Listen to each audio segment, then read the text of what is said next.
বন্ধুসকল আপোনালোক আটাইকে মোৰ চেনেল শ্ৰী বৰ্ষামাত স্বাগতম জনাইছো।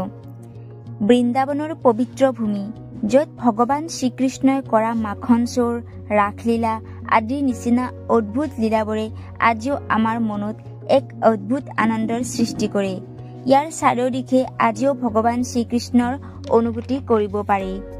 বৃন্দাবনৰেই এখন অন্যতম ঠাই নিধিবন, য'ত আজিও ভগৱান শ্ৰীকৃষ্ণই সদায় ৰাতি আহে আৰু গোপীসকলৰ লগত ৰাসলীলা কৰে।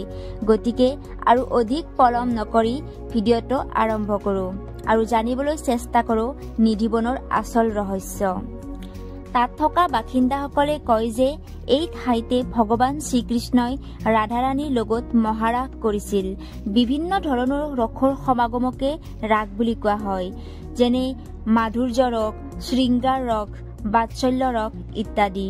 নিধি অৰ্থাৎ শ্ৰীমতী ৰাধাৰাণী এইখন এখন এনেকুৱা ঠাই য'ত শ্ৰীমতী ৰাধাৰাণীৰ ভগৱান শ্ৰীকৃষ্ণই শৃংগাৰ কৰিছিল আৰু তেওঁৰ লগত মহাৰাস কৰিছিল। সেইবাবে এই দিব্য বনখনক নিধিবন বুলি কোৱা হয়। নিধিবনত থকা গছ-গছনিবোৰ অনন্ত জন্মত তপস্যা কৰা অনেক ঋষিমুনি, যিসকলে কৃষ্ণক প্ৰেম প্ৰাপ্ত কৰিবলৈ ইয়াত বৃক্ষ ৰূপত বিৰাজমান হৈ আছে। এই ঋষিমুনিসকলে গোপী ভাৱত গ্ৰস্তিত হৈ ইয়ালৈ আহিছে। গোপী কোন? যাৰ মনত ভগৱান শ্ৰীকৃষ্ণৰ প্ৰতি অতুলনীয় প্ৰেম, অতুলনীয় সমৰ্পণ, যিয়ে নিজৰ ইন্দ্ৰিয়ৰ দ্বাৰা কেৱল ভাগৱত ৰসৰ পান কৰে। এই আটাইবোৰেই গোপী। আচৰিত কৰি পেলোৱা সত্য এইটোহে যে সন্ধিয়া হোৱাৰ লগে লগে তাত যোৱা মানা আছে, কাৰণ যদি ইয়াত ৰাতি কোনোবাই থাকে হয়তো তেওঁ পাগল হৈ যাব নাইবা তেওঁৰ মৃত্যু হ'ব। সন্ধিয়া হোৱাৰ লগে লগেই তাত থকা চৰাই চিৰিকটি জীৱ জন্তু বিলাকেও গুচি যায়। ইয়াৰ আচল কাৰণ এইটোৱে যে প্ৰত্যেক ৰাতি ভগৱান শ্ৰীকৃষ্ণ ইয়াত আহে আৰু গোপীসকলৰ লগত ৰাসলীলা কৰে। তেওঁলোক পাগল হৈ যায়। সেইবাবে এয়াই নহয়, নিধিবনৰ স্থিত ৰংগমহল মন্দিৰত সদায় ৰাতি পাণ, লাড়ু, চন্দনৰ বিচনা, শৃংগাৰৰ সকলো বস্তু বাহানি ৰাখি থয় আৰু মন্দিৰটো ৰাতি বন্ধ কৰি থয়।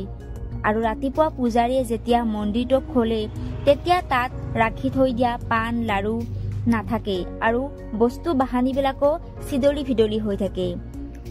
নিধিবনৰ আৰু এক অন্যতম বিশেষতা ইয়াত থকা যুগ্ম তুলসীৰ বৃক্ষ, যি যুগ্ম অৱস্থাত পোৱা যায়।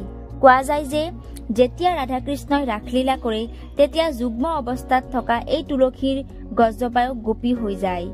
বাহ, কি যে অদ্ভুত মহিমা, অদ্ভুত দৃশ্য। বিশাখা কোন? যি ভগৱান শ্ৰীকৃষ্ণই বাঁহীৰ দ্বাৰা খান্দিছিল। যেতিয়া ভগৱানে গোপীসকলৰ লগত ৰাসলীলা কৰিছিল তেতিয়া ৰাধাৰ সখী বিশাখাৰ বহুত পানীৰ পিয়াহ লাগিছিল। তেতিয়া ভগৱানে এই কুণ্ডটো নিৰ্মাণ কৰিছিল। তেতিয়াৰ পৰাই এই কুণ্ডটো বিশাখা কুণ্ড নামেৰে জনাজাত। বংশীস্বৰ ৰাধাৰাণীৰ মন্দিৰটো ইয়াতেই আছে। এবাৰ শ্ৰীমতী ৰাধাৰাণীয়ে ভগৱান শ্ৰীকৃষ্ণক খং কৰি তেওঁৰ বাঁহীটো ইয়াতে লুকাই থৈছিল। এবাৰ তাত এনেকুৱা ঘটনা এটা হৈছিল যে এজন মানুহে ৰাতি ৰখি তাৰ দৃশ্য চাবলৈ ইচ্ছা কৰিছিল, কিন্তু ৰাতিপুৱা হোৱাৰ লগে লগে তেওঁ অবাক হৈ গৈছিল। মুখেৰে এটা শব্দ ক'ব পৰা নাছিল আৰু মৃত্যুৰ ওচৰ পাইছিলহেই। তেতিয়া তেখেতে তাত উপস্থিত থকা মানুহবিলাকক এটা কলম খুজিছিল আৰু আটাইবোৰ ঘটনাৰ বিৱৰণ তাত লিখি দিছিল আৰু মৃত্যুৰ মুখত পৰিছিল। সেই কাগজখন আজিও মথুৰাৰ চৰকাৰী সংগ্ৰহালয়ত সংগ্ৰহ কৰি ৰাখি থৈ দিছে। আচৰিত কৰা আৰু এটা কথা হ'ল যে নিধিবনৰ ওচৰে পাজৰে থকা মানুহবিলাকেও নিজৰ ঘৰৰ পৰা গধূলি সেইফালে নাচায়। আনকি সেই দিশত তেওঁলোকে ঘৰত খিৰিকীও নাৰাখে। স্থানীয় নিবাসীসকলে ৰাতি পায়ল, বাঁহীৰ মাত শুনিবলৈ পায়, কিন্তু কোনেও সেইপিনে চাবলৈ সাহস নকৰে।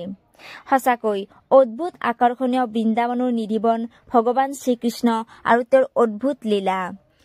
বন্ধুসকল, ভিডিঅ'টো চাই কেনেকুৱা পালে কমেণ্টত জনাব আৰু